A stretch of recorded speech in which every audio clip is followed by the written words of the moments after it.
এরে মুসলমান নবীর উম্মতের দল, এই জন্য ওই মা বাবার মনে কষ্ট দিও না। মা বাবা যাদের আছে কপাল ভালো, কষ্ট দিয়া থাকলে মা বাবার পায়ে ধরে ক্ষমা চাও। মা বাবা যদি মরিয়া যায় হাজার আফসুস করলেও কিন্তু ক্ষমা নেওয়ার সুযোগ নাই। এরে মুসলমান, ওই মা বাবাকে খুশি করলে দুনিয়াতেও লাভ, মরার পরেও লাভ। যেমন বাইজিদের ঘটনা আমরা সবাই জানি। এক গ্লাস পানি বাইজিদ মায়ের জন্য আগাইয়া দিল। আমার আল্লাহ তাআলা বাইজিদকে যুগ শ্রেষ্ঠ বড় ওলি বানাইয়া দিল। আল্লাহর নবী একদিন রাস্তা দিয়ে হাঁটতেছেন, এক কবরের পাশ দিয়া যাইতেছেন। আল্লাহর নবী ওখানে দাঁড়াইলেন। দাঁড়ায়া আল্লাহর নবীকে আল্লাহ তাআলা কাশফের মাধ্যমে জানায়া দিলেন। আল্লাহর নবীর অন্তর্চক্ষু দিয়া দেখতে পাইলেন যে কবরের ভিতরে জাহান্নামের আগুন জ্বলতেছে। রহমাতুল লিল আলামিন এবার ওখানে দাঁড়াইলেন, ভালোভাবে খেয়াল করে দেখলেন, সাহাবীদের মাধ্যমে জানতে পারলেন এটা দুনিয়ার অন্য কোনো মানুষের কবর নয়, এটা তার একজন সাহাবীর কবর। আর ওই কবরের ভিতরে জাহান্নামের আগুন জ্বলতেছে। রহমাতুল লিল আলামিন নবী আমার খবর নিয়ে জানতে পারলেন এই সাহাবীর মা তার প্রতি অসন্তুষ্ট ছিল। নবী আমার খবর লাগাইলেন, সাহাবীরা দেখো তার মা কি এখনো দুনিয়াতে বেঁচে আছে। তার মাকে নবীর কাছে আনা হলো। নবী বলতেছেন, আম্মা জান, আপনার ছেলেকে মাফ করে দেন, কারণ আপনার অসন্তুষ্ট থাকার কারণে আপনার ছেলের কবরে জাহান্নামের আগুন জ্বলতেছে। ও আম্মা জান, আপনি মাফ করে দেন। আপনি মাফ করলে আল্লাহ জাহান্নাম থেকে মুক্তি দিয়া দিবে। মা বলে, নবী, আমার সন্তান আমাকে এত বেশি পরিমাণ কষ্ট দিয়েছে, আমি ওই কষ্ট ভুলতে পারি না, আর আমি আমার সন্তানকে মাফও করতে পারবো না। রহমাতুল লিল আলামিন বিষয়টা বুঝতে পারলেন, কষ্টটা অনেক বেশি। নবী আমার এবার আল্লাহ তাআলার কাছে অর্ডার পাইয়া ওই মহিলাকে বলতেছেন, আপনি চক্ষু দুইটা বন্ধ করেন। ওই মহিলা যখন চোখ দুইটা বন্ধ করে দেয়, আল্লাহ তাআলা এবার সন্তানের কবরের আযাব ওই মহিলাকে দেখাইয়া দেয়। এবার ওই মহিলা সন্তানের কবরে আযাব দেখিয়া একটা চিৎকার মেরে জমিনে পড়ে যায়, বেহুশ হয়ে যায়।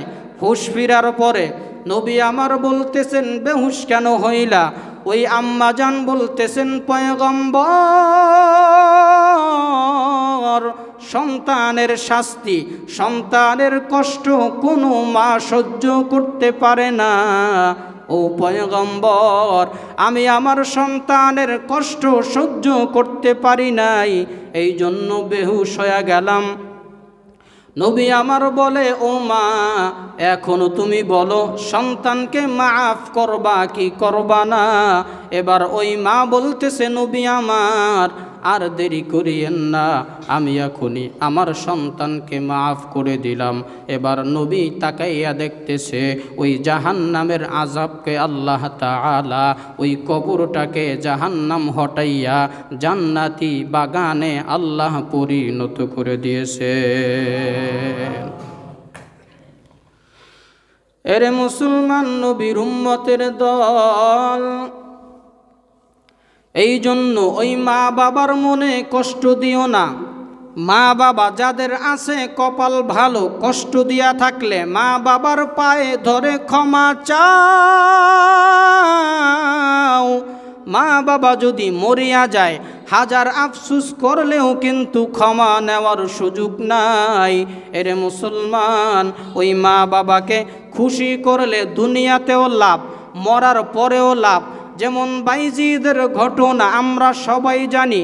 এক গ্লাস পানি বাইজিৎ মায়ের জন্য আগাইয়া দিল। আমার আল্লাহ তাআলা বাইজিৎকে যুগ শ্রেষ্ঠ বড় ওলি বানাইয়া দিল। আরও কত ঘটনা আমরা জানি। ওই যে মাইনুদ্দিন চিশতি রহমাতুল্লাহি আলাই এত বড় আল্লাহর ওলি হয়ে গেলেন। বলে কত বড় আল্লাহর ওলি, যার হাতে হাত দিয়া ৯৬ লক্ষ কাফের বেঈমান মুসলমান হয়েছে। ওই মাইনুদ্দিন চিশতি রহমাতুল্লাহি আলাইকে একদিন তার মা বলতেছে, ও সন্তান, তোমার হাতে এত লক্ষ মানুষ কালেমা পড়ে মুসলমান হয়েছে, তুমি মনে করিও না এটা তোমার ক্রেডিট। ও সন্তান, এখানে তোমার কোনো ক্রেডিট নাই, এটা সম্পূর্ণ আমার ক্রেডিট। এবার মাইনুদ্দিন চিশতি বলে, মা এটা তোমার কিভাবে ক্রেডিট হইল? মা বলতেছে, মাইনুদ্দিন, আমি যতদিন পর্যন্ত তোমাকে দুধ পান করাইলাম, আমি এক ফোঁটা দুধ, মাইনুদ্দিন শোনো, আমি অজু ছাড়া তোমার মুখে দেই নাই। ভাইরা আমার, বন্ধুরা আমার, এজন্যে মা বাবাকে যদি রাজি খুশি থাকে, মা বাবাকে যদি সন্তান রাজি খুশি করে, ওই সন্তান দুনিয়াতেও বেঁচে যায়, ওই সন্তান দুনিয়াতেও হয় সফল কাম। আর মা বাবা যদি কারো প্রতি অসন্তুষ্ট থাকে, বেজার থাকে, ওই সন্তান দুনিয়াতেও হয় বিফল, মরার পরেও হয় জাহান্নামী। আর যার প্রতি আমার আল্লাহ তাআলার বান্দারা, যার প্রতি তার মা বাবা সন্তুষ্ট, তার দুনিয়াও সফল, মরার পরেও ওই ব্যক্তিটা আল্লাহ তাআলার জান্নাতের মেহমান হয়ে যায়। ও ভাই, সময় সংক্ষেপের কারণে আর আগাইতে পারলাম না। তাহলে আমরা এতটুকু তো বুঝতে পারলাম যে মা বাবা যার উপর সন্তুষ্ট, তার দুনিয়াও সফল, মরার পরের জিন্দেগিও সফল। আর মা বাবা যার উপর অসন্তুষ্ট, তার দুনিয়াও বিফল, মরার পরেও সে জাহান্নামী, মরার পরেও সে বিফল। তাহলে বলেন, এত আলোচনার পরে আমরা কি বুঝলাম? মা বাবার সাথে আগে যেরকম আচরণ করছি, এখন আরও বেয়াদবির মাত্রা বাড়ায় দেব নাকি? মা বাবাকে আগে ১,০০০ টাকা দিছি, এখন ২০০ টাকা দিব নাকি? না, বরঞ্চ মা বাবার সাথে আগে যদি বেয়াদবি হয়ে যায়, এখন থেকে আমরা সতর্ক হয়ে যাব। মা বাবার সাথে ভালো আচরণ করব, মা বাবার দেখাশোনা করব, মা বাবার কথা মতো চলব, মা বাবাকে সন্তুষ্ট রাখব। আগে যা দিয়েছি এখন প্রয়োজনের চাইতেও মা বাবাকে আরও বেশি দিব। তাহলে আল্লাহ আপনার আমার উপর কি হয়ে যাবেন? খুশি হয়ে যাবেন। কি রাজি আছি তো ইনশাআল্লাহ? যাদের মা বাবা আছে, আজকে আমরা বাড়িতে গিয়ে মা বাবার কাছে ক্ষমা চাবো, পাও ধরে, হাত ধরে। মা বাবার কাছে ক্ষমা চাইলে সন্তানের সম্মান কমে না, আল্লাহ দেখবেন আপনার সম্মান বাড়ায় দেবে। মুহতারাম হাজিরিন, আল্লাহ রব্বুল আলামিন মা বাবার সাথে ভালো ব্যবহার করার তৌফিক দান করুক, বলেন আমিন।